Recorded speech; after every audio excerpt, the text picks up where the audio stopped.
চাঁপাইনবাবগঞ্জ জেলার গৌড় অঞ্চলে অবস্থিত ঐতিহাসিক ছোট্ট সোনা মসজিদ একসময় তার গম্বুজের সোনালী ঝলকের জন্য বিশেষ খ্যাতি অর্জন করে। জানা যায়, মসজিদের গম্বুজগুলোতে এমন এক সোনালী আভা দেখা যেত যা সূর্যের আলো পড়লে স্বর্ণালঙ্কারের মতো ঝলমল করত।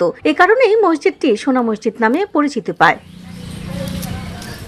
ঐতিহাসিক সূত্রে জানা যায়, সুলতানি আমলে নির্মিত এই মসজিদটি মধ্যযুগীয় বাংলার স্থাপত্য শৈলীর এক অনন্য নিদর্শন। বিশ্লেষকদের মতে পলিশ করা পাথরের ব্যবহার এবং নিখুঁত নির্মাণ কৌশলের ফলে গম্বুজে উজ্জ্বল সোনালী প্রতিফলন সৃষ্টি হতো। সেই দৃষ্টিনন্দন সৌন্দর্যই মসজিদটিকে আলাদা মর্যাদা এনে দেয়।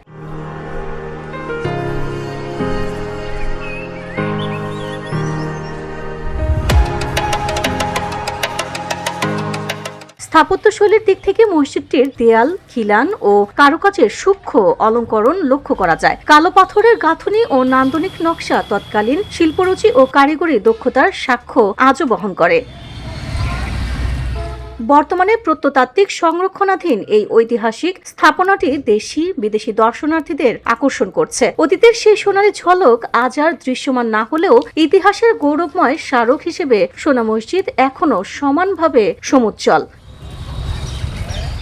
VOD Bangla news desk.